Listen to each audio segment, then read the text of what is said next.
Shri Gurubhyo Namaha. A very warm welcome to yet another session of Weekend with Wisdom. Let me begin with a small prayer. Om Sada Shiva Samarambham Shankaracharya Madhyam Asmadacharya Paryantam Vande Guru Paramparam Shri Gurubhyo Namaha. Hari Om. Today we have a special guest who is joining us all the way from Manjakudi in Tamil Nadu, Sri Swami Ramesvarananda Saraswati ji. Very warm welcome to you, Swami ji. Thank you for making time for this session. Swami ji will be speaking on the topic today and tomorrow as part of this Weekend with Wisdom on the topic of Yoga and Jnana, Yoga and Knowledge as per Bhagavad Gita. Just a short introduction to Swamiji. Swami Ramesvarananda Saraswati ji took sannyasa diksha from Swami Sakshat Kritananda Saraswati ji, the chief acharya at Swami Dayananda Ashram at Rishikesh. He is a resident at Manjakudi, Puja Swami Dayananda Saraswati ji's birthplace.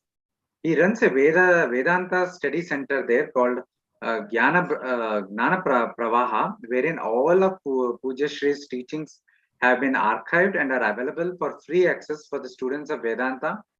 Swamiji is also associated with Arsha Vidya Research and Publication Trust founded by Puja Swamiji Dayananda Saraswati ji, which publishes Puja Swamiji's teachings, his books, etc. Swamiji facilitates the production of transcripts and edits of Puja Shri's teachings and their publications, thus making them available to students of Vedanta. Again, thank you, Swamiji, for making time for these sessions. Now you can please go ahead. Viewers, if you have any questions, please put it in Q&A box. Towards the end, last 10 minutes, we will take up if there are any good questions. Please go ahead, Swamiji. Start your session.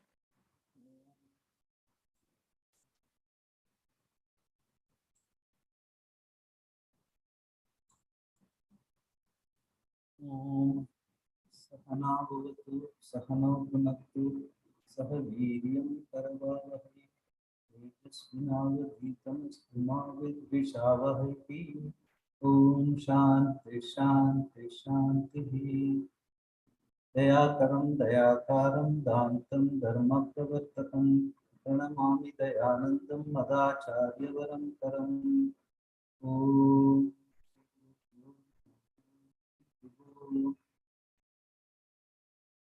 Thank you, Simji, for introducing me to the audience.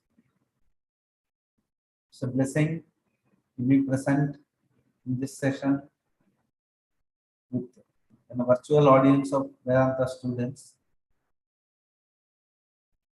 I would like to be as erudite and as clear from the blessings of Puja Swami Dayananda Saraswati and the Parampara, which has blessed me with the teachings, so that the students who are online and are spending precious time with me in this session get to know what are the topics involved in Gita, Jnana and Yoga, as is laid out in the second chapter of Bhagavad Gita. So I will just start with a sort of set of notes which are all quintessence from Puja Swami Dayananda Saraswati's notings, or gems, I would call it, talks on Bhagavad Gita to the Gurukulam students, and then I will take on so that I can be a sort of I can share my understanding, or how the Jnana and Yoga as laid out in Bhagavad Gita has blessed me, and so it can do for all others who are in the panel who are listening to these talks. Swamiji says that those spiritual people are those who want to settle life's problems here in this life, and not the one who seeks solution in the afterlife. It's a beautiful way of putting it across. And who else but Bhagavan himself introduces himself in Bhagavad Gita. So we are really listening to this from the horse's mouth. That is how Vyasa presents. As there is no other way, this topic of yoga and jnanam, which is useful for the humanity, cannot be from any other pramanam. Anya pramanam abhavat. So Suti, from the words of Ishvara, it's called Ishvara Vachanam. Somewhere along, Vashakara, Shankara tells this is Ishvara Vachanam, Ishvara Vachanam. So it's from directly from the mouth of Bhagavan, we are getting to hear this.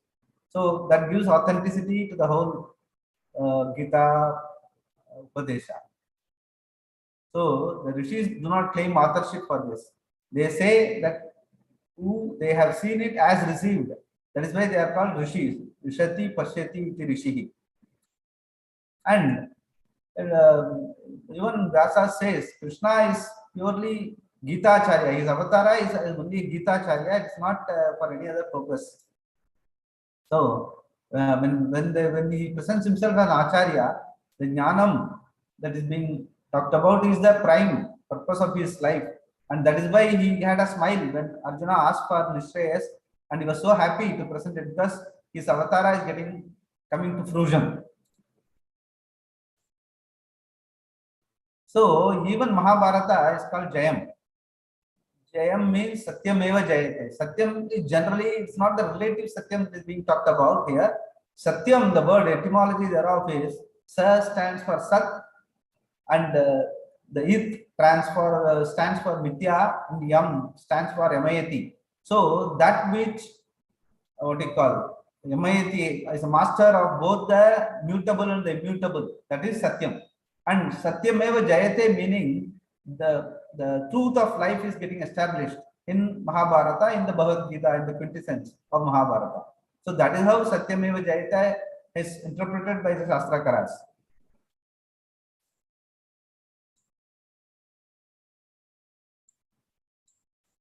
So that is why, even Adi Shankara, when he gives the introduction to Vedanta, see straight away, he wants to be so very particular that the Jnanam part of it has to straight away, it makes a big start without even going into the context of the Gita and the first chapter, the second chapter, 10 verses. Straight away, he talks about the Jnanam part of it, the Margadvayam. Even his prayer, when he says, is only what is the Pravritti Marga and what is the Nivritti Marga, Vayam. And how Arjuna's all his problems which he has presented eloquently is purely because of his trying to narrate his problems within the order of Mithya, whereas the solution lies outside of that. So that is where he almost even dismisses, saying that it's all the problem of the identification with aham and mama. That is a problem. If you take that out, the dharma part of it, what is evident to be done in this context, become very clear to Arjuna, and likewise for the entire humanity, what they have to do to get out of to look for a fundamental solution for their human problems lies in jnana and not in karma, which is essentially seeking solution within within what we have been doing all along. So that is what pariksha lokan karma chitan nirvedamaya brahmana nasti akritaha kritena tad vijnanartam gurumeva vigachet, like Mundaka Upanishad. He says that you have to get out of the box of karma and look at go to the guru. That is where nasti akritaha kritena, by doing repeatedly you have not found solution, so look for it elsewhere, and it is available. So the psychological and emotional problem as presented by Arjuna may be topical, but Swamiji makes it that is basically every one of us is going through different situations, different contexts.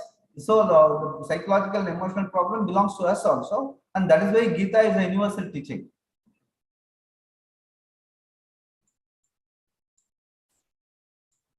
Because Arjuna eloquently presents that in spite of being the whole prelude before the war, Krishna himself was a messenger to avoid war by some means, ensuring that dharma in some measure is getting established by going to Duryodhana's darbar and asking for what do you call, either 5 districts or 5 houses, or one room with one house with 5 rooms, so that some sort of dharma gets established, that the Pandavas get their due.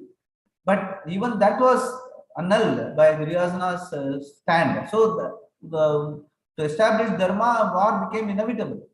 So, so this all, it's all what do you call? These are only highlights that the human problem, however dharmic one person is, the solution doesn't lie within dharma's precincts. That is why even Kathopanishad, Nachiketas was prudent enough to ask the Yamadharmaraja, Dharma Tanyat, Adharma Tanyat. Tell me something, the truth of life. And he had the courage to conviction, courage, I would say, rather than conviction, to say truth. We must have the, what do you call, we must look for the truth. That should be the only way we can sort out this problem of dharma and adharma in life. So this is how dharma tanyat, adharma tanyat he means. Okay, and again Arjuna, because of this, what do you call, he has been listening to all these things. Like, it is not that he is totally unaware. He has been among the rishis in the woods and all that. He has been listening to that the sort of apasata jnanam of what it is all. There is something beyond dharma and adharma which is shreyas, and that is why he says nishreyas, the word he uses when he asks Krishna to present, and he was also aware that Krishna is an avatara and he is the right person to teach him the truth.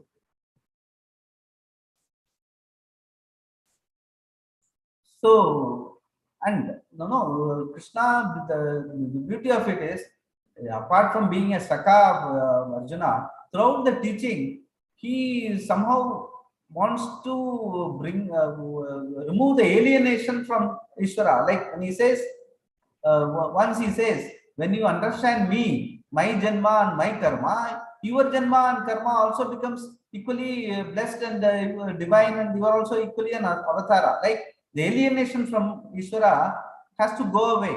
That is all told by Bhagavan in his own words. Mama divyam karma divyam janma. Once you understand, your janma also becomes divyam, your karma also becomes divyam. So, as Pujya Swami Dayananda Saraswati always used to say, the fundamental problem is alienation from Ishvara. All this, whatever we are talking about, I want to be more complete, I want to be knowing all the time, and I want to be all the time. I don't want to this being, that I be, the longevity. We think that it's longevity of this body, but the longevity of the being. That is what we are all, because we want to be all the time, because that is what it is. The truth of life is, there is only one life, there is only one being, that is always there. So somehow that is a norm of our life. The norm in the sense that is, we somehow innately know that the being is the truth of life. So that has to be, so you don't have to produce it. What you have to do is the alienation from the being. If you knock it off by the understanding of Shastra, then automatically the being is. So you can be. So it is purely a negative understanding in all, because it is not going to be, the knowledge is not going to be produced, the being is not going to be produced, it is already there. So what you have to do, what is not there, which you assume that you are, has to be knocked off from your what your understanding. That's all. So it is not even a play of the mind or a play of the body, which are all limited. The mind itself has to surrender. It doesn't have anything to do with the knowing part of it. Only what your mind is capable of is thought and thought prevarications. So there's no role to play in this. Thought and thought prevarication is for Vyavahara. So once that is taken out of the equation, you are the being. That's all. The mind itself has to surrender to the glory and be. That is why but it doesn't mean that mind has to be stunted, or you don't have to think, or you don't have to do anything. Those things can go on because it is not within its purview. It has nothing. Mind is there only to do vyavahara. For the being, It is already there. Just now negate all the notions from the mind about the being and live it in its glory and keep doing. So that is where karma does not interfere with jnana. But karma has nothing to do with jnana in terms of knowing. That is why karma yoga is nothing but it has the prelude. It is very karma can be a yoga in Swamiji's own words, that only when there is mumukshutvam, only when the person who is looking at karma yoga as a means has got the primordial, has got the out of a preliminary understanding of the primordial, that the being, the swarupa of myself and swarupa of Vishwara are one and the same. That I want to know. I want to know the glory of it. I have already heard it, and I am going to listen to my Shastra and Acharya. But I don't want my mind and the prevarications or the karma to interfere with it. So I am going to manage, because this body is meant for karma, the mind is meant for karma. I will manage all these two within the blessings of Vyavahara, but ensure they don't interfere with my understanding of life. That is how this is how I have honestly, from the age of 20, it has been the driving, what do you call, driving force behind my life. When Puja Swami Dayananda Saraswati introduced me to the whole thing, this is what he made it very clear, that you here and now, you are the awareful being, and you are looking at your mind and body and all its changes, all its vyavahara. You are already, you don't even do the, what do you call, karma of witnessing.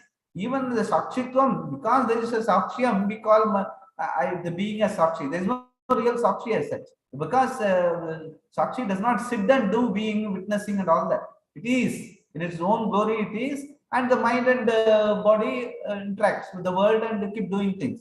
While doing things all the time, like just Shruti, that is why it's called Shruti. While doing things, if you are alert to this Shruti, which is going in your mind, like Puja Swami used to say, it has to ring true in your mind, true in your heart all the time, that it is, you are observing all these things, what is happening in your mind and prevarications. There is no. So then once you objectify it that way, there is nothing like something good or bad. The opposites get thrown out of the window. There are, yes, there are opposites within Vyavahara. There is pain and pleasure, but there is no, what do you call, that the pain and pleasure gets converted into sukham and dukkam only soka and moha, raga and dvesha, only when the being gets identified with the mind and the body as me. That is what Arjuna was told by, Arjuna's problem was interpreted by Bhashyakara, saying that the problem is entirely purely aham and mama buddhi. The total identification by Arjuna in the war, in terms of relations, in terms of the actual what he is doing, that he is fighting the war, that aham buddhi and mama buddhi, all are my relatives, either side, on either side they are going to get annihilated. What is the purpose of this war? That is because of that aham and mama identification with the body and mind, which drives Arjuna's thinking. Whereas it's all said, dharma part of it is very clear, that you are here to fulfill a certain dharma, the duty of the Kshatriya, and that is going to bless. That's what even Bhagavan tells after this brief talk on what do you call, the Jnana portion. Bhagavan also tells him after that, please get your Kshatriya dharma, you have to follow. Either way, whether you win or lose, you are going to get blessed, because Kshatriya, once he fights a war as part of the dharma, then he gets blessed either way. So all these things he tells later, because that is all part of the sense, part of the Vyavahara which all of us are born with. And the body is called Dharma Kshetra. And like even Dharma Kshetra, Kurukshetra would say, this body is also called Dharma Kshetra and Kurukshetra, in the sense it is here for doing certain things. And it has to do, and it is come in a certain time, it will go away in certain time. That's why Bhagavan himself said, Asochan Anvasoch Tattvam. He starts with that, saying that Gatasun Agadansun Jnana Sochanti Pandidaha. Yeah, people who are going to die or go away should not be grieving over the people who are going to go away in this war. So just because they are going away, you are going to follow anyway. What is there to grieve about? Because this body and mind, the very fact they have come in a certain time, they will have to go in certain time. That is the reality. So when that being the reality, even discussing it is not worthwhile. Especially now that you have asked for Nishreyasya Palam, you are not going to discuss the body and the mind's prevarications. That is essentially the war or dharma or whatever you call it. So that is how Bhagavan himself starts that. So he didn't give any what you call preamble in terms of your adhikaritvam, your what you call the anubandha chadushtayam and all that, because Arjuna has presented clearly the problem which is the fundamental problem of all human beings, and people who are already pariksha lokan karma chitan, once they have already done and come to this teaching and ask for the shreyas, we should straight away, the Bhagavan in his own words made it clear. He has made the message that you straight away start looking at the hard facts of life, have the courage to face the truth of life. That is where the Nishreyas is coming. Nishreyas is not coming by you are producing something or you are avoiding something. It is coming in understanding the truth of life.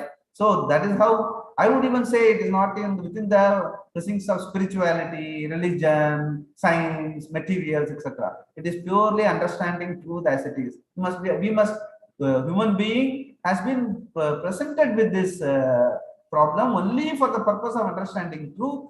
And as I said, you are in the sense, you as an awareful being, like Swami, I was telling that about myself. We can even tell this to every other person who is coming out of the college or coming out of because previously there was a social structure.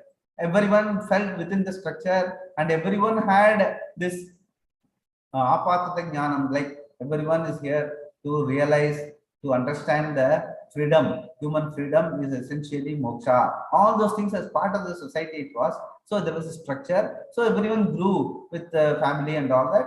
At the right point in time, they moved away and were able to stay with the being and be happy. That structure was available. Today, I would say the people who are already coming out of college, they are already facing the question because so much of information explosion is there.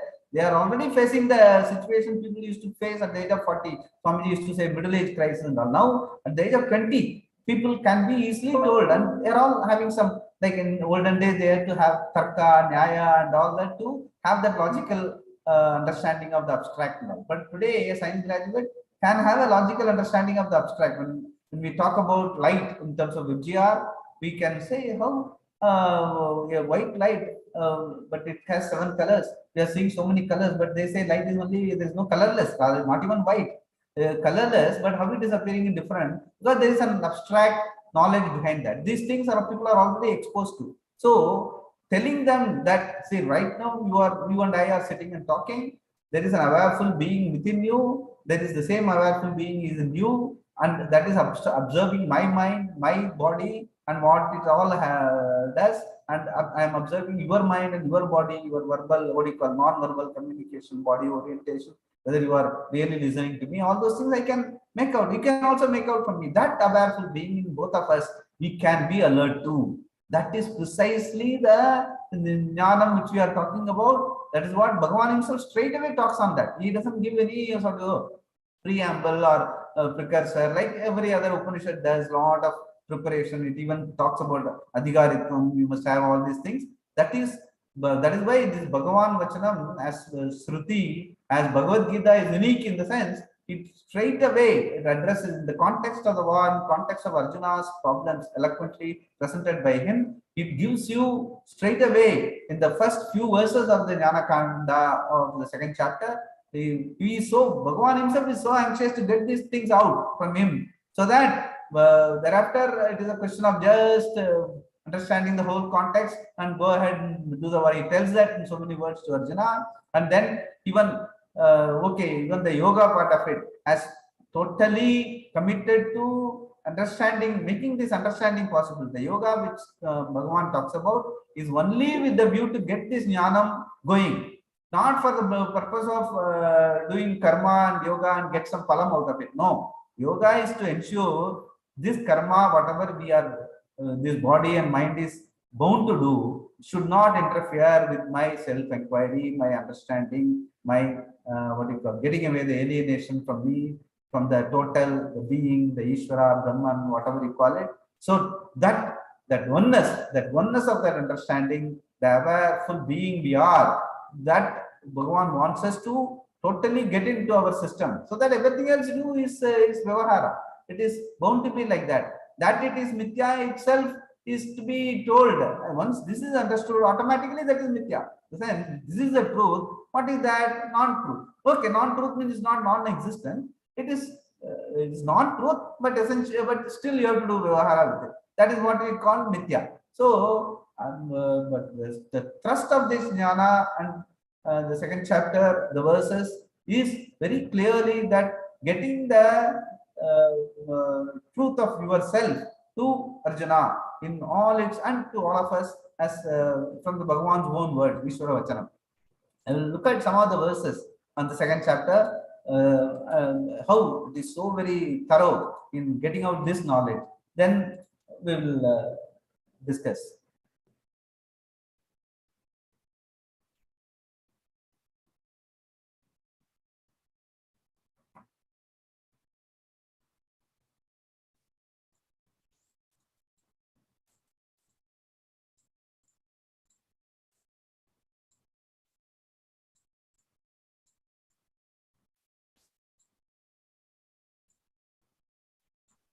Yes.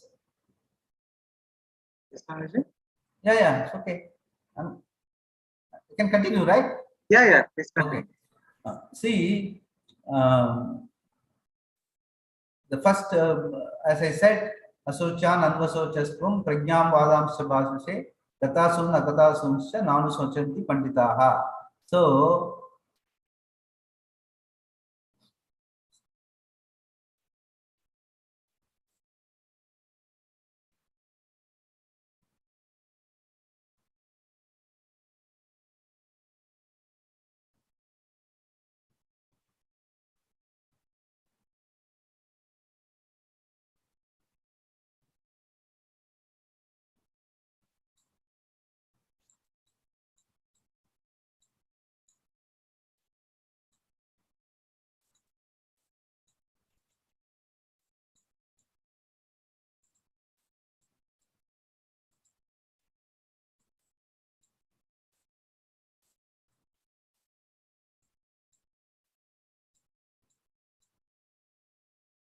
then see the what you call the nature of the person, the being which it talks about is so eloquently put.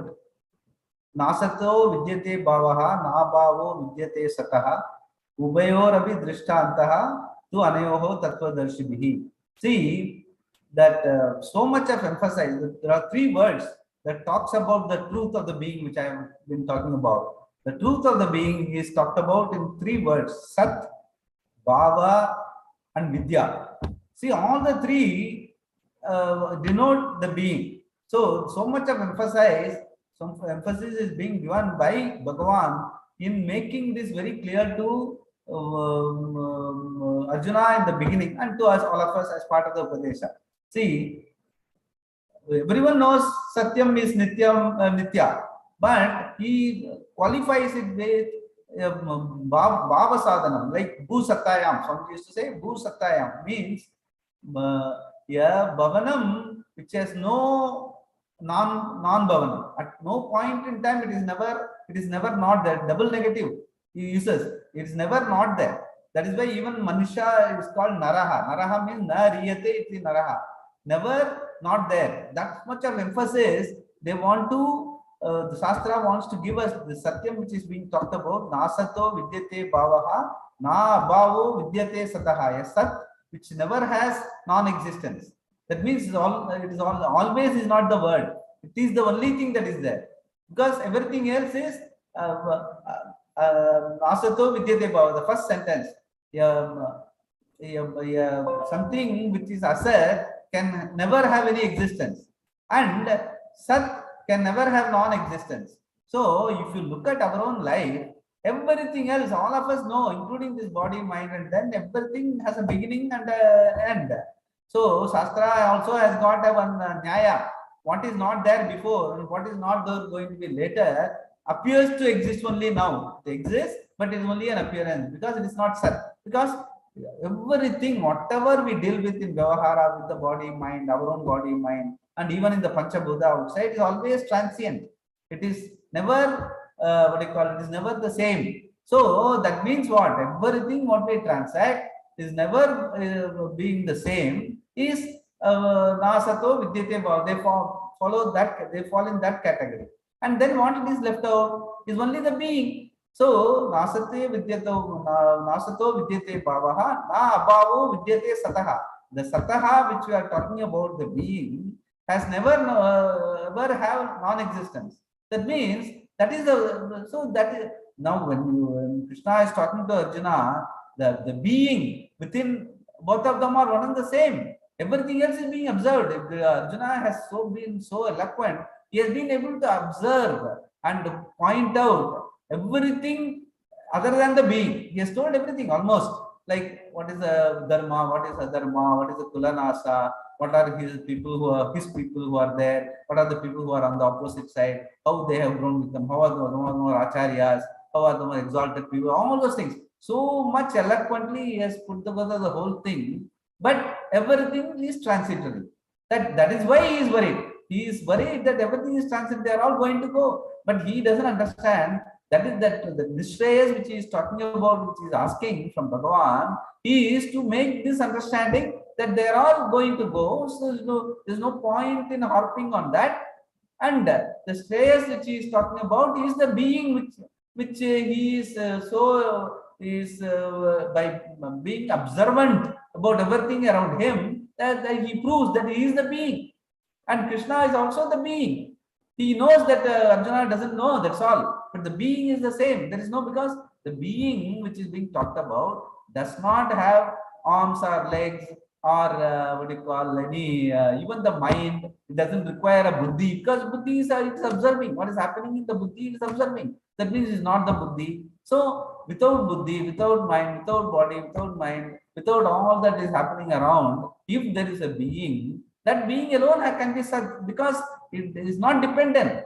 It is totally in its own glory, it is there. This is what he is trying to, that is what he says, Veda Vinasinam Nityam Yayenam Ajam Abhyayam Kadam Sa Purusha Partha Kam Gatayati Hantikam. What is there? Gatayati means the sword. With the sword, there is nothing to hurt. There is nothing, nobody is going to kill. The Purusha. Kadam Sa Purusha Partha. The Purusha which he is talking about is right in front of me. That is the being within you who eloquently told about all these things.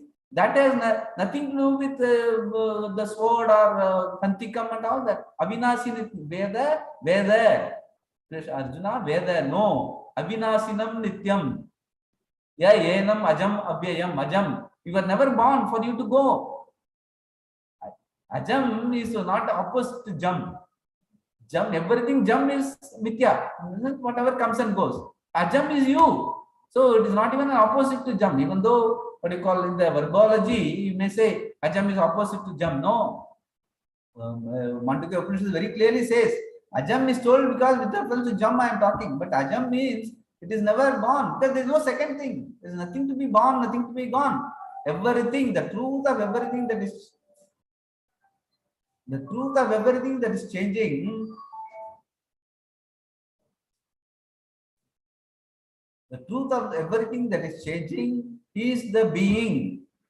You from you are the source from which all that changing gets their what do you call, gets their sustenance. Because you are saying that right now, you are saying that all this, whatever is changing within your own family, everything, these are all you yourself identified as changing. And I am telling that changing, Nasato Vidyate Bhavaha, I have already told, and Veda Avinasinam Nityam Yayenam Ajam Abhyayam, I am telling now. So what is Avinasi is you. Whatever else you have presented is Nasi. So what is that to worry about? That is what he says. Kadam Sa Purusha Partha Kam Gatayati Hantikam. Then he goes on and see, so much he has told in a few verses.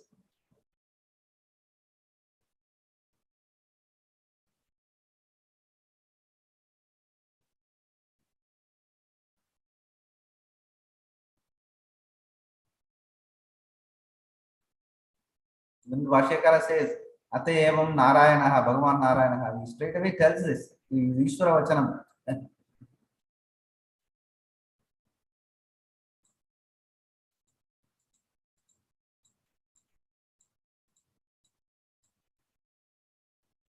Then again, Vasamsi Jirnani Yata Vikaya, Navani Gurnani Naroparani, Tata Sarirani Vikaya Jirnan, Yanyani, Yanyani Samyati Navani Dehi. So he says, the body and the mind which you are talking about is, it is something like where you are wearing your costumes and removing it next day, wear another set of costumes. That is how it is.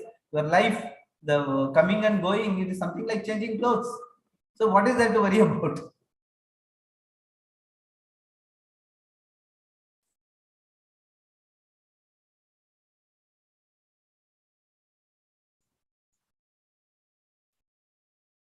And even if you look at it as if it is, you look at it as a soul sustaining the body and surviving the body, then again also you are nityam. Even if you go and take some other body, that means you are nityam. You are taking another body, like wearing clothes, another new set of clothes every other day. So what is that to? You are all anyway nityam. So nainam chindanti sastrani, nainam dahati pavakaha, na cha enam kledyantyo Apo na soshayanti marutaha. It cannot be, like eloquently he says, it cannot be fallen by any weapons. It cannot be even what do you call, fire cannot take you away, being, or any what do you call, even any sadness cannot take over you, and any sort of a flood or a tsunami cannot take you away, because the being is not available for anything. Everything else that is happening, what you are eloquently presenting, is happening. It's you are the being, and you are seeing all these things. The being, it has nothing to do with any of these things. It is as good as what you call. It is Satyam Mithya is as good as the Mithya has no association with Satyam, because it doesn't exist. If you ask, Swamiji always used to say, if you go and talk to clay and ask about pot, he will say, what pot? I don't know any pot. In the sense, even though it pot may be made of clay, it may say that, but clay does not even recognize the existence of pot.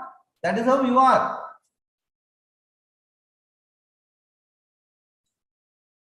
Achedyoyam adakyoyam makledo sosyevacha nityaha sarvagataha stanu achalaha ayam sanatanaha. See, all this adayoham achedyoham is with reference to our own perception of what we see. It has nothing like the nityam, the being which we are talking about, the awareful being, has these qualities. We should not mix it up like that. It's not that it has got a quality of achedyam, adakyam, Kledyam, Associum, etc. It's not. With reference to our own perception of what we think, what we are in reference to the body and mind and all in all our relations, which are all coming and going, that is what makes us worried.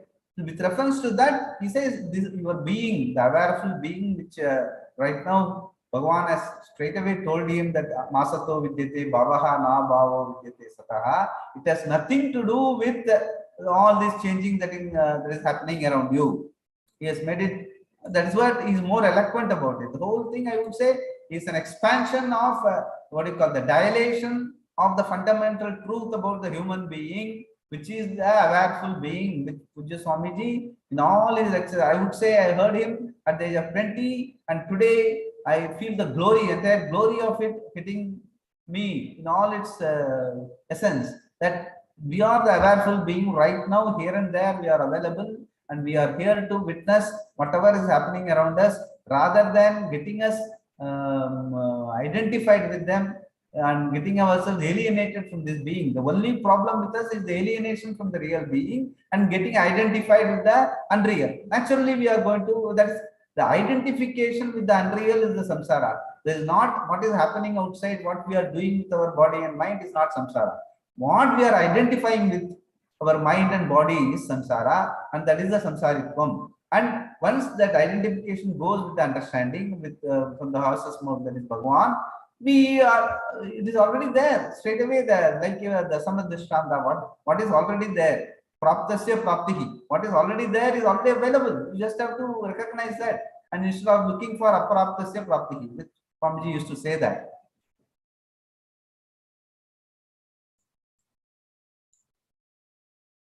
Avyaktoyam, achintoyam, avikaryoyam uchyate, tasmad yevam viditvainam nadu sochitam arhasi. A person who understands this, all this, what do you call, our notions we have built up in ourselves. If you negate them, all of them are negation. Viditvainam, then yes, there is nothing to grieve about. Nanu sochitam arhasi. That he goes about telling that there is nothing to grieve about. So he says, atacha yenam nitya jatam nityam va manyase amrutam tatapi tvam mahavaho naivam sochitum arhasi. Right now, manyase amrutam. You are you are not qualified yourself to think that you are a martyaha, or people around you, all these Bhishma Drona are martyaha. No. There, the quintessence is they are all Purnam, Nityam, Ajatam. All those things are very clear. So there is nothing to Naivam Sochitum Arhasi. They don't deserve your grief.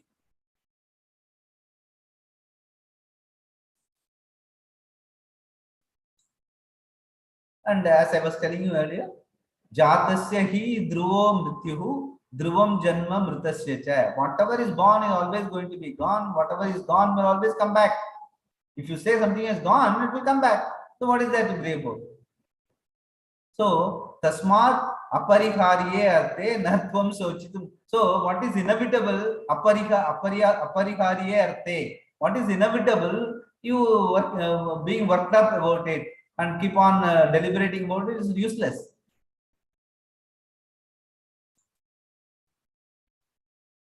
Abhyaktadini bhutani vyakta madhyani bharata abhyaktani nidhanaya tatra ka paridevana. Abhyaktadini, whatever was not there before, whatever is not going to be later, vyakta madhyani bharata, as if it is appearing, as if we are all there here in flesh and blood, and there is something shashvatam. Thinking about it, what is tatra ka paridevana? What is the point in thinking that way?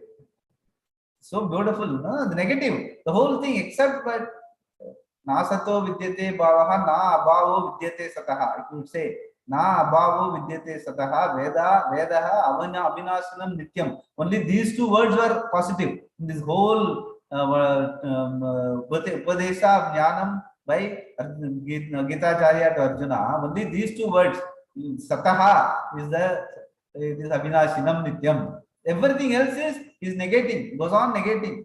And he says, just understand that. And finally he says, Ascharyavat pasyati kaschid denam, Ascharyavat vadati tataiva cha anyaha, Ascharyavat yenam anyaha shnoti, Sutvapi yenam veda na cha chaiva kaschit. He says that, like he says in the example, like even in the Yaksha, it was seen in Kathopanishad. The example is very apt. Like even the Yaksha, you know, but not objectifiable. You know, but cannot be understood without Vidya. So also, one who does not understand Atma, even though the seer, seen, sight, all are Atma, and that is Ascharya. In the sense, after presenting it, my own understanding to the contemporary, I would say when I am able to see that I am the awareness being, seeing all these things, the body, mind, and I am able to tell the other person also, see the being in you. Right now you are seeing me and you are seeing your own body, mind, what is happening. And so it's so obvious for a person who has got at the age of 19, 20, who has gone through some basic education. This much of abstract understanding is always there with all of us. What we need to have is to honesty. When the truth strikes like this, my God, what all we have been attracting all these years without having this basic understanding, that truth has to strike you and something real. And if it doesn't strike you, it is something Ascharyam. I would say it's still Ascharyam. After having listened to all these things, if you have still other notions, entertaining and alienation, it is Ascharyam. So then he says, Dehi Nityam Avadyoyam Dehe Sarvasya Bharata. So the Dehi, the being, is the Nityam. Whatever is getting goes away is Avadyoyam. Tasmat Sarvani Bhutani Natvam Sochitum Adhasi. So that is so in all Bhutani, even in the other living being, even the tree, even the animals, the being is the same. The tree comes and goes, but unfortunately the buddhi in the what do you call the sukshma sarira, the buddhi in all these plants and animals, apparently it looks like they don't have it, or they don't have it eloquent enough to tell you that. But if you look at a tree, Swamiji always to say it is so content and so beautiful. When a ripe fruit falls from its body, it doesn't cry, and it is so with all the wind and rain bashing, it is so beautiful, so patient. So maybe it is in its own essence, it's very clear about its being, but it's not having an eloquence with buddhi to communicate with you. But we can see, by seeing the tree, we can understand that there is nothing to grieve about in life.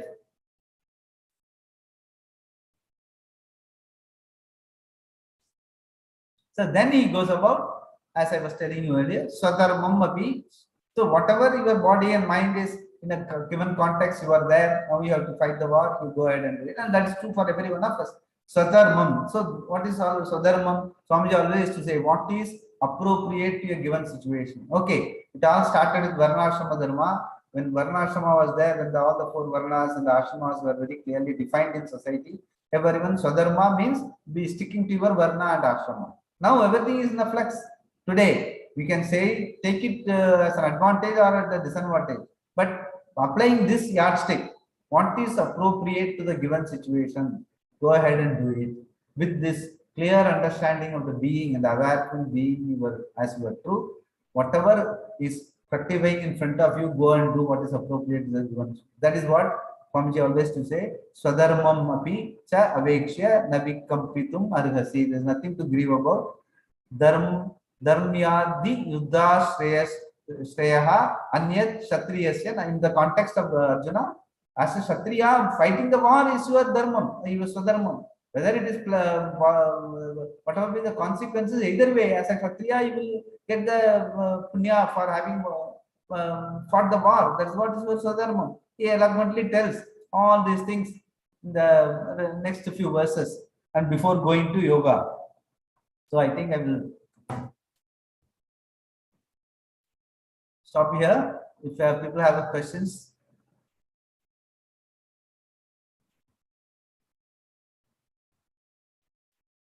Anything else? I think I have got still some more time, right? Another half an hour. Yeah, I think so. So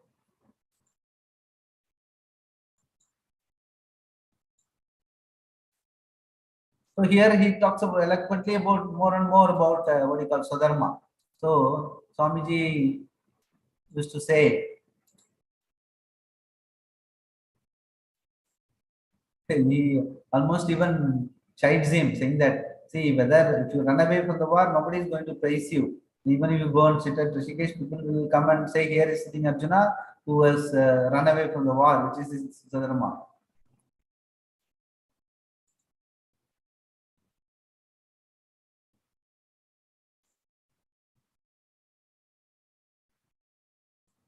Whereas, yes, he almost like, he starts talking about the yoga with sama buddhi in your attitude towards opposite consequences.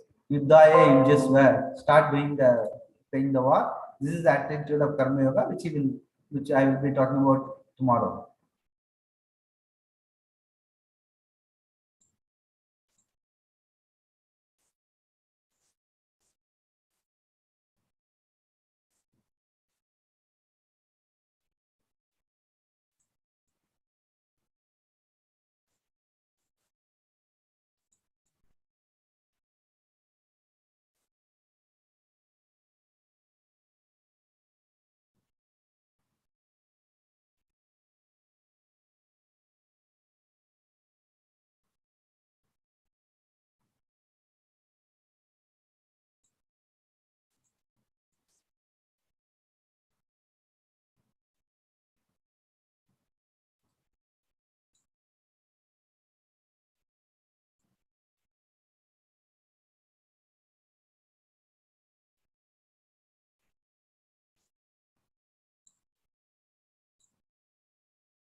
So there is this contention, like Shastra talks so eloquently about karma in all the Upanishads.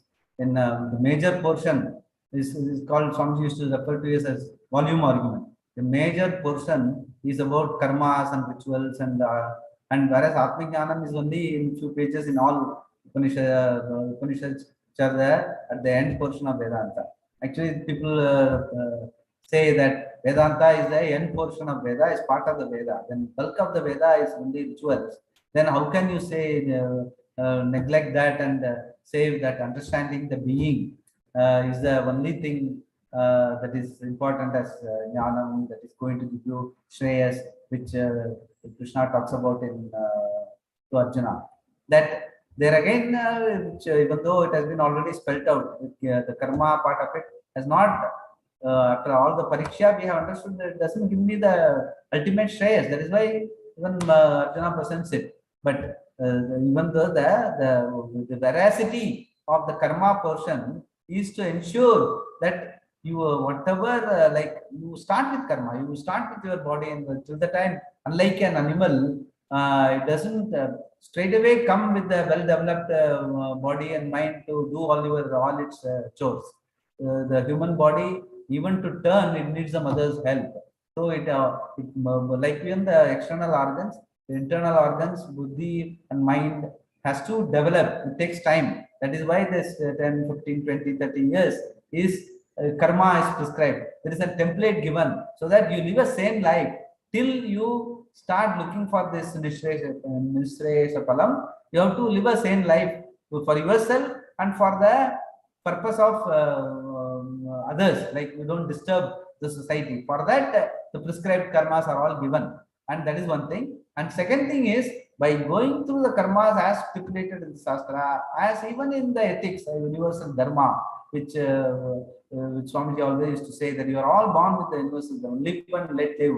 And what you expect of others and others expect of you is basically the quintessence of dharma. The sense, this is how a sane society can operate. Ensure that you and I do not cross words. We work for a common purpose, or at least without crossing each other. For that purpose, the entire karma kanda, the rituals in the olden days, and today the whatever society, the ethics part of it, whatever is been stipulated, whatever the constitution we talk about, all this to ensure to live a sane life with our body and mind interacting with each other, with all the science and materials which we deal with. So even though the bulk of the Shastra is talking about that, it is only as an upaya, for the upaya for you to get, it all drives you. That is why we say, no, that in spite of whatever being the dharma and adharma I've been following, dharma I've been following, adharma I've been avoiding, in spite of that, time and again I find myself doing adharma or others doing adharma on me. The hurt and guilt, it perpetuates, even in spite of my good intentions. The idea is that that is the beauty of it. The whole thing, that the solution doesn't lie within the dharma adharma precinct. You have to look for something else. That is, and that is the very fact that it is not within the precinct of dharma and adharma. It has something, nothing to do with doing. It has something to do with knowing. So that is why that even in the what do you call Shastra pursuit, there are two pursuits that are being talked about. One is direct pursuit of jnana, or the other pursuit is karma yoga, like doing karma, pursuing jnana. Because pursuing jnana meaning the understanding the swarupa of the being, swarupa of Ishvara, swarupa of the changing world. What is its swarupa? Is only in the domain of jnanam per se. So even without doing karma, still you can understand that. But doing karma gives you the maturity to see the untruth of the whole thing. That is all. That is where the karma helps. And once you see the untruth of it, then what you have to do is that you are put in a certain situation, but do it as yoga with the view to understand, the view to prepare your mind for this understanding. That is how that is where swakarma is being talked about.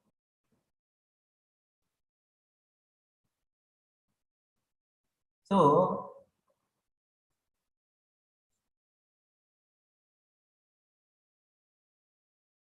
So Bhashyakara as well as Swamiji says there is this whatever we are talking about. Okay, there is so much of jnana involved. Jnana meaning what we say is on knowledge of objects. Whatever we talked about, no, whatever about the mind and the body interacts, and what about the jnana that is involved in dealing with vyavahara. All that, even though they are called as jnana, since it doesn't what do you call it? It doesn't give you the see jnana. What we call jnana? A jnanam abhaditam. In the sense, it should never be negated. It should be never subject to improvement. That is called ultimate jnana.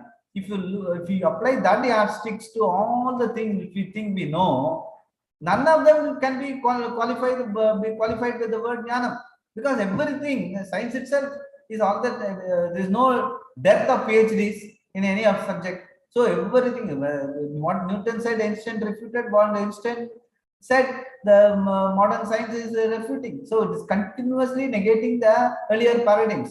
The one research subject, if it has to be negated, you just have to discover another paradigm. That's all. Once you go to the next paradigm, whatever was true in the previous paradigm meaning the parameters within which a certain research is being done. Once that paradigm changes, the entire research outcome becomes falsified or becomes obsolete, which we see that. So the jnanam, the paroksha jnanam, or so much of worldly life, worldly jnanam which we are talking about, which is falls within this definition, falls within ajnanam only. It is not even called jnanam. It is only anyata jnanam. What is other than the truth?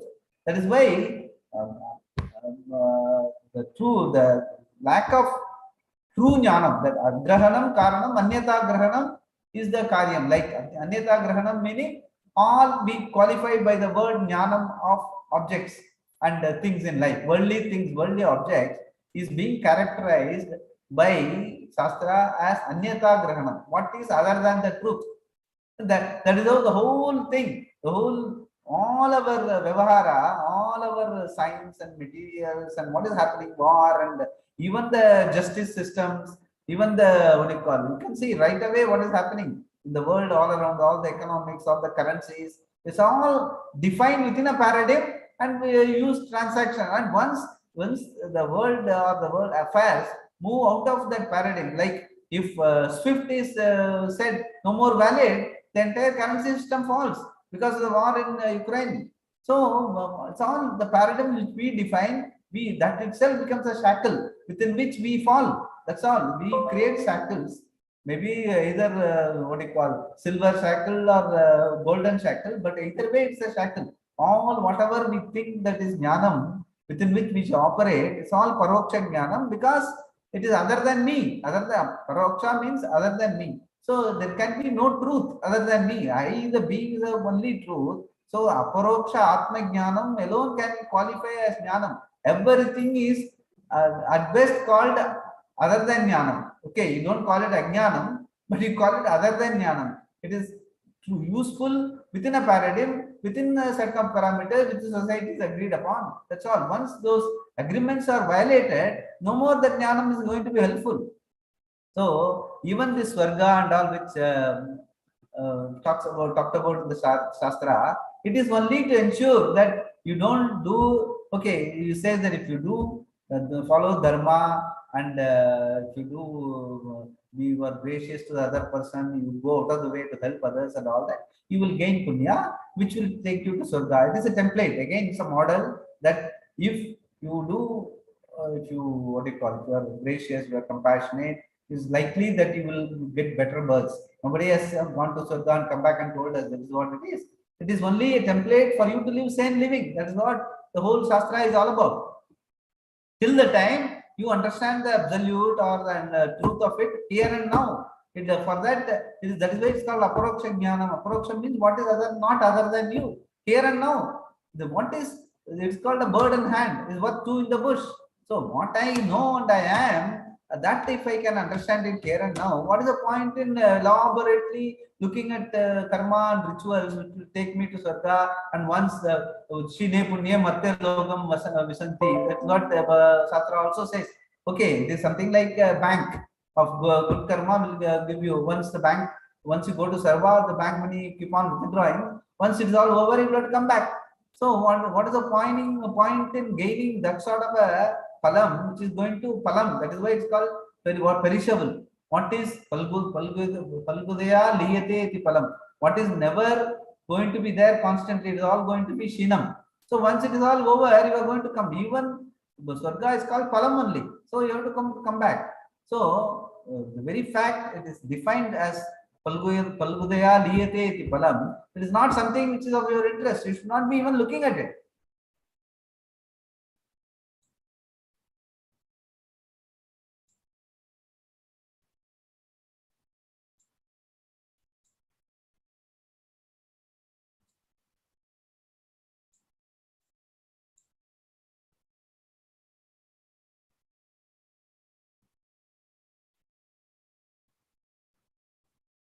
See, I would even say this way, like even the so-called objective world, there is one set of objective world in my mind and when I interact with the world. And every other person will have his own sense of objective world and because of his own experiences, whatever background he comes with. When we interact, we have useful interactions if there is commonality. If there is no commonality, we can go our ways. But if we have conflicting perceptions in the same set of objects of interest, then we work at cross purpose. So it's all chance.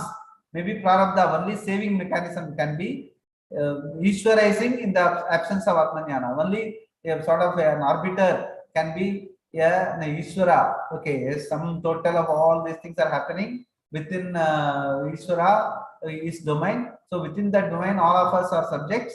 We ensure that he is the karma palatata, he is the karma adhyaksha, meaning he is the one who makes it happen and he is going to give us the fruits. Within his blessings we are operating. If we have that understanding, we do whatever we can do and we receive whatever that comes back as prasada. It is again, it is a suboptimal way of looking at life. Like we ensure that we don't cross dharma and whatever we comes back as results, we accept as prasada. That will work only up to a point, because fundamentally we are, as I was telling you, we are the awareful being which is Purnam, which has nothing to do with all this happening outside.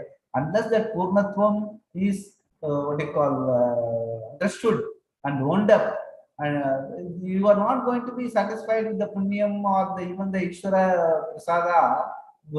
It can work only up to a point. That is why this Jnanam that the Bhashyakara as well as Bhagavan has presented is so clear. He doesn't mince words to Arjuna, saying that Nasato Vidyate Bhavaha. That sentence is the revealing statement. Whatever is Sat is never subject to change. Whatever is Asat is always subject to change. So you cannot be worried about what is going to change all the time. You have to discover what is Sat, what is never subject to change. That is only you, the being.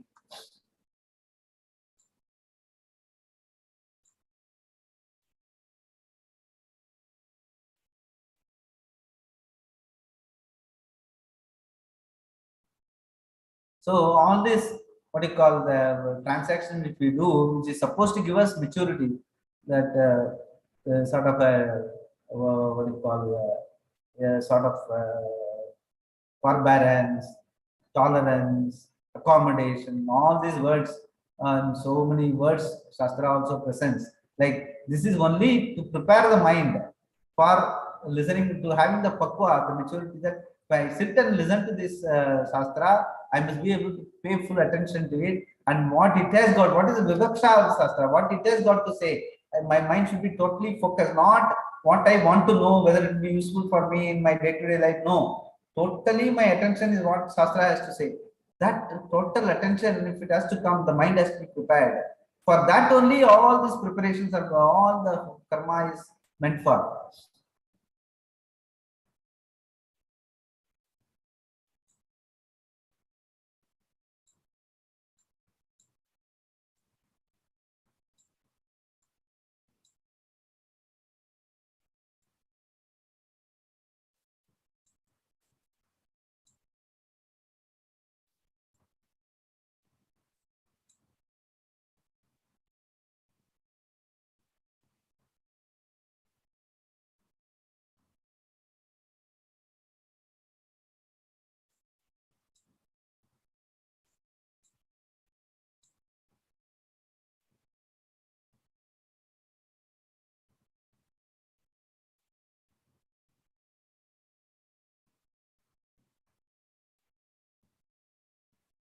So of course, as part of the Bhashya teaching, there is Bhashya has always in those days, like during the Bhashyakara's days, sannyasa, savarna, ashrama, dharma, the fourth sannyasa was the fourth ashrama.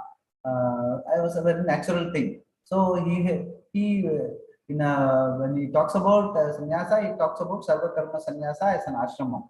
Whereas Swamiji, when he presents in the context, he says that sannyasa is what is happening here. Only a sannyasi can take sannyasa. In the sense, here the understanding should be in your antakarana, that all the negation has to happen, and so that you are alert to the being, the swarupa of the being, that that is the sarva karma sannyasa that is being talked about.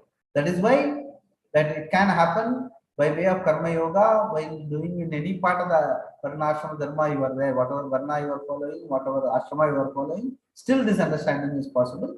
And yeah, a person can take to sannyasa as an ashrama and pursue this knowledge. Both are possible. That's what Swamiji has used to present it as the two. That is why he says even the Bhagavad Gita is unique in the sense it always presents, even though nivritti is the purpose, nivritti can be in karma yoga as well as jnana yoga.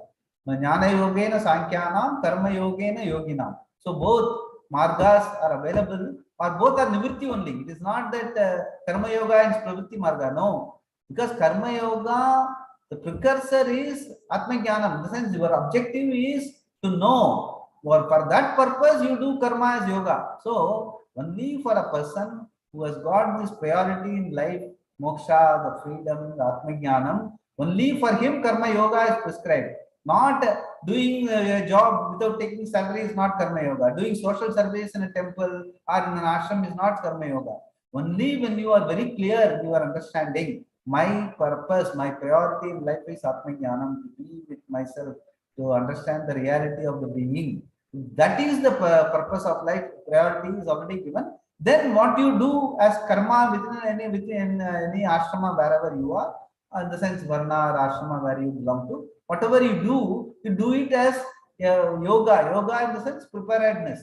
Be prepared for doing this study, Shravanam, Mananam, Nidhyasanam, that is being prescribed by Shastra to have this total understanding. Like Shravanam is listening to the Shastra. You must be able to sit quietly in a peaceful place and allotted time, and do without getting distracted by what is happening around you. You must be able to study. That is called Shravanam.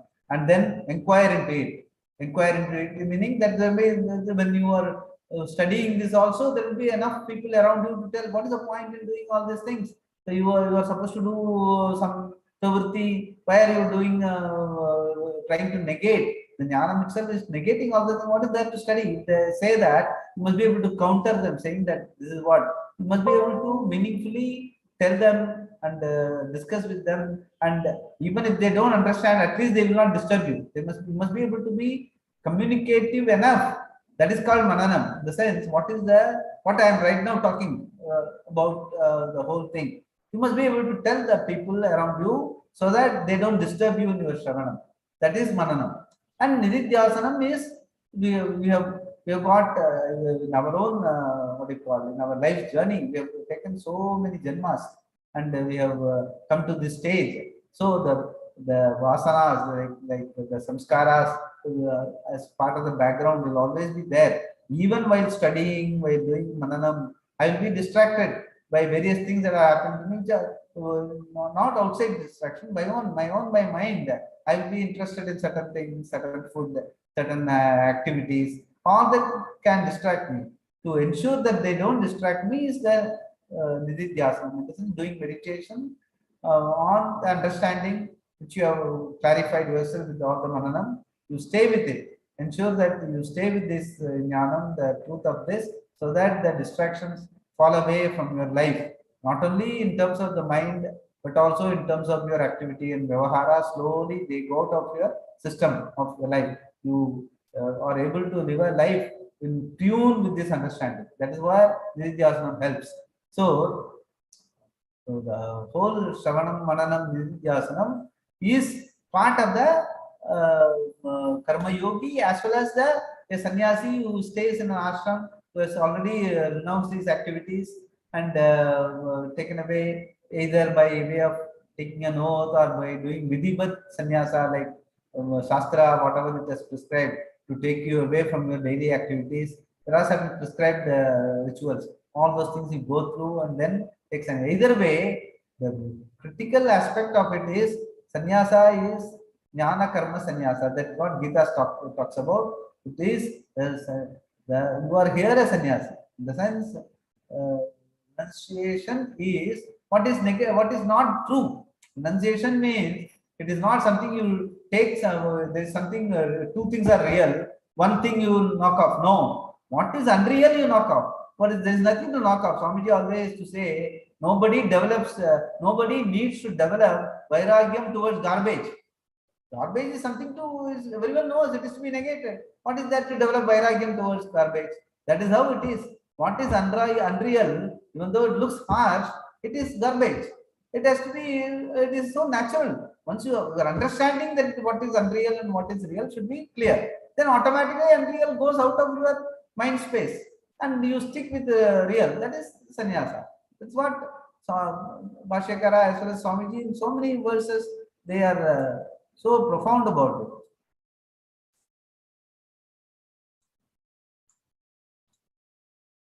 There is, of course, again, one more thing is, during the days of Bhashyakara, there were a lot of these Purva Mimamsakas, in the sense, who are so committed to karma. In the sense, see, they were all very knowledgeable people. They had a lot of shastra in them. But their commitment was to karma and the philosophies that were contributing to karma. Because of that commitment to the philosophy, there was a barricade, there was a barrier in their mind to see the shastra, the vivaksha of shastra, as it says. The Upanishad is the end portion. Antima nirnaya. Vedanta means is not the end portion. Antaha, like what I was telling you. Nasate vidyato bhavaha, na bhavo vidyate sataha, ubayoravi drishta antaha, tu anayoho tattvadarshibhi. Tattvadarshi is one who sees drishta anta. Anta means antima nirnaya, vivaksha, total clear understanding. That is the antima, that is the anta which is talked about in Vedanta. Anta is the antima nirnaya. That cannot be refuted, that cannot be improved upon. That is the truth. If that is where the commitment is, where is the question of that is the vairagya based on viveka. So developing vairagya towards unreal is no big deal if you have clarity in understanding the viveka buddhi between sat and asat is there. Once the viveka buddhi between the nitya, anitya, sat and asat is there, then if this is the big picture in your mind, then dharma and adharma, viveka is it is manageable. It is, you can, like in Ramayana, it always was told, dharma, Rama is Vigrahavan Dharma, and Dasharatha, he is not that he followed Dharma, he is incapable of going against Dharma. So Swami used to say, he is incapable of going against, he lost his life by following Dharma, by keeping to his word. He was incapable of going against Dharma, because for them, though, they are all archetypes. Like they were very clear about the sending the message of life through these epics. In the sense, there is no the adharma, dharma is non-negotiable. That can happen only when the vastu avastu viveka. What is unreal, real and unreal? Right now, what I am talking about, the awareness being the only reality. Everything around is only unreal. What comes and goes, then that means what comes and goes, it is only a transitory thing. Real is the only vastu, then there is only vastu. Then where is the question of conflict between dharma and adharma? See, there is no necessity for you to go against dharma when there is no second thing. So that clarity in vastu viveka is more important for you even to follow dharma and adharma. Follow dharma and eschew adharma in your life. It is very so. That is why that is the quintessence of Bhagavad Gita and also all shastras, that if you have the view of life properly, every point of view remains a point of view.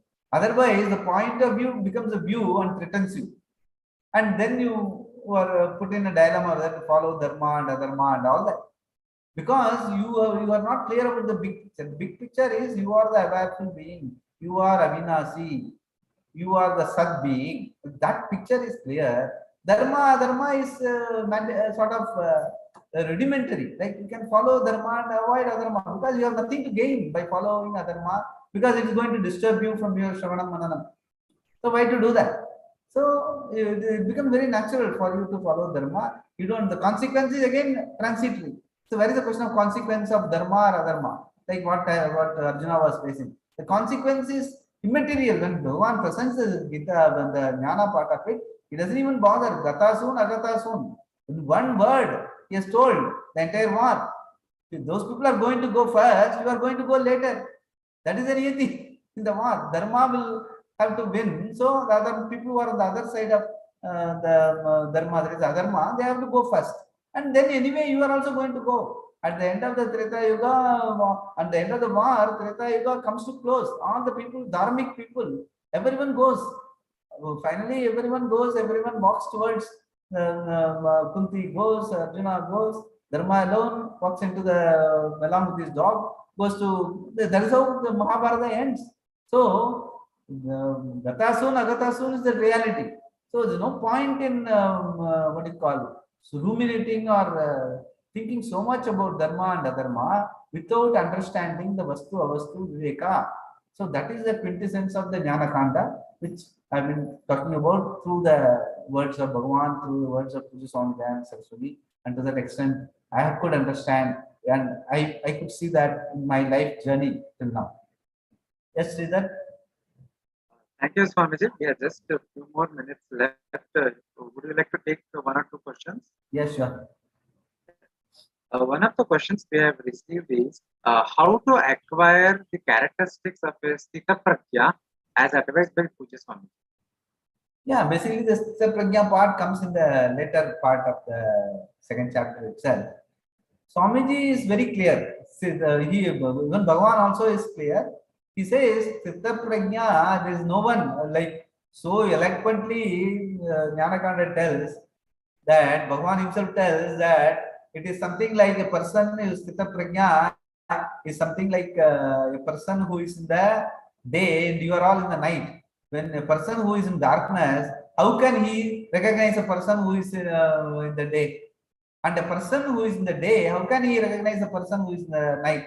So it is as dramatic as it can be put through. So there's no point in trying to look at the the person's activities, the external manifestations, and trying to understand whether he is a Sthita Prajna or not Sthita Prajna.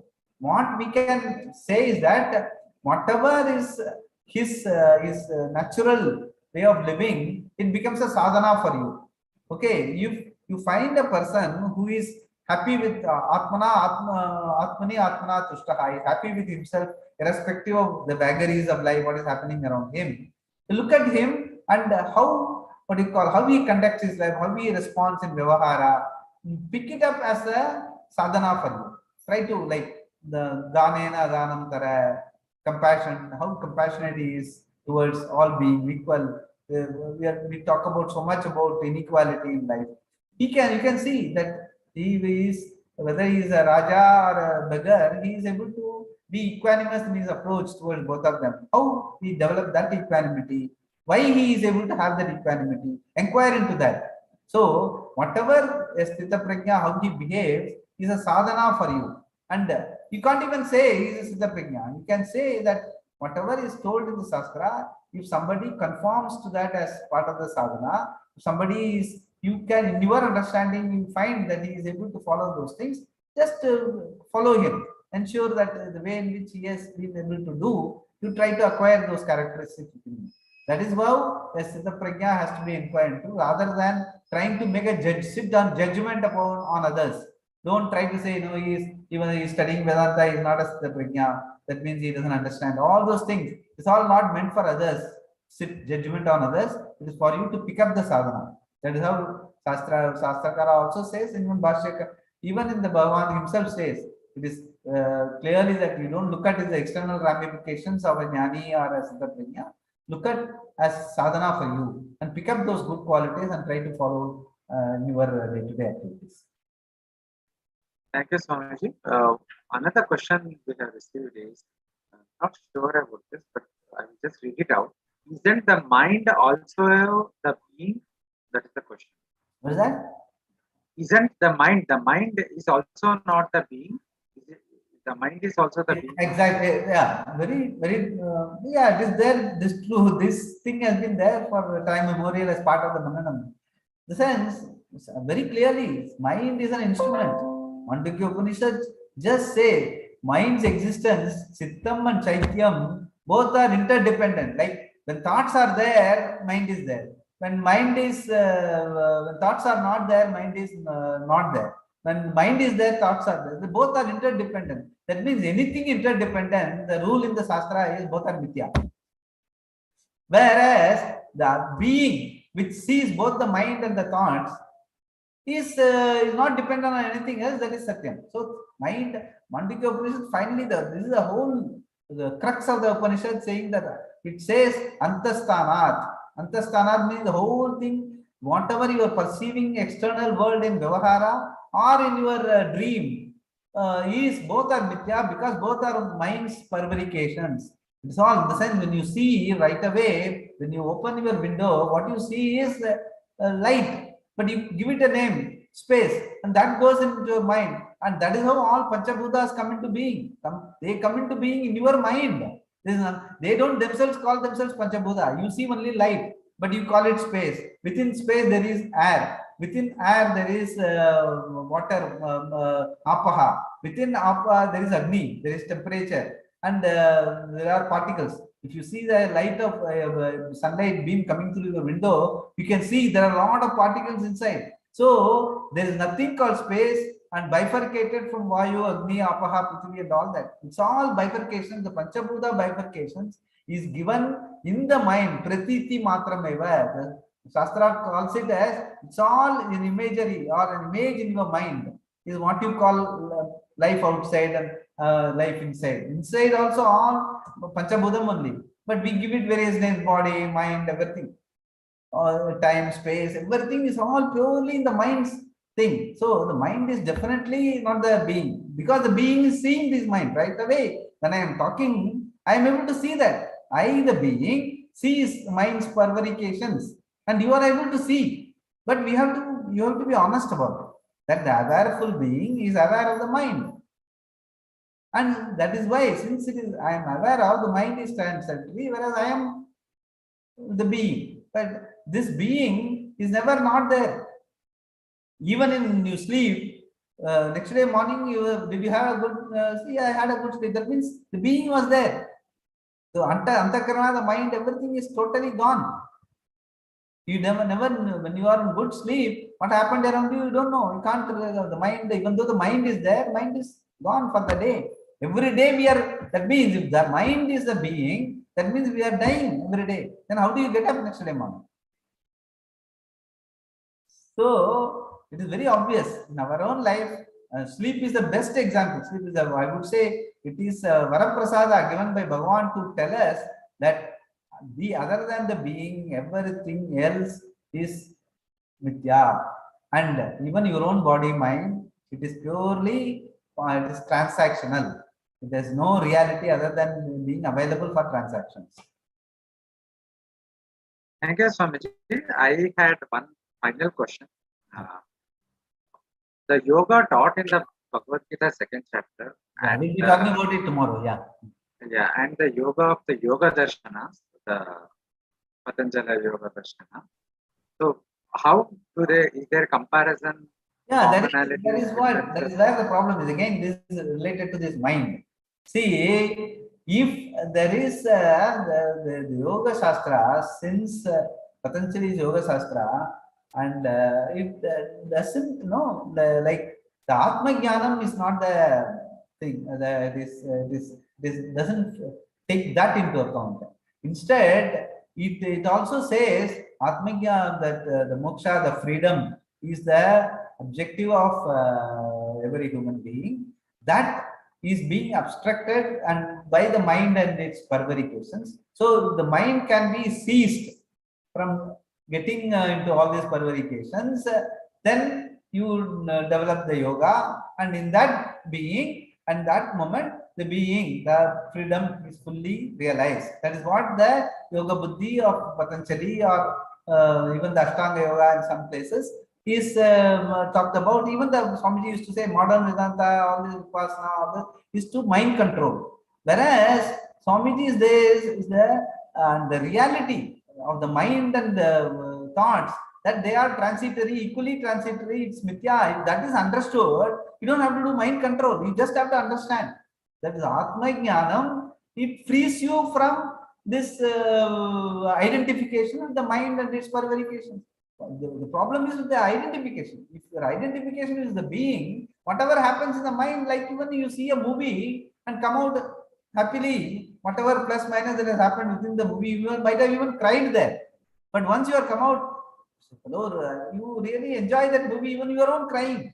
Like how that is how life has to be lived at. Your own crying, your own laughing, your own identification, or even if it is there momentarily, has to be seen. The truth of it is that all this identification is a problem. Just decide to identify, you are Purnam. There is no necessity for you to sit in yoga and hold on to your nose for hours. How long you can do? Anyway, you have to come out of it. Once you come out of it, the truth of it will hit you. Then again you become restless. Again you have to go. That means you have to like you have to be in coma all the time for you to be yoga. If the truth of life, there is Patanjali yoga or the what do you call samadhi or whatever way they put it. If that is the truth of life, you have to be in coma all the time. And do you mean to say the person is in coma is a jnani or fulfilled? No, because without the mind and its prevarications available for you to see the glory of your being, you must be able to see the whole thing like a movie, like what you see in the dream, and enjoy it.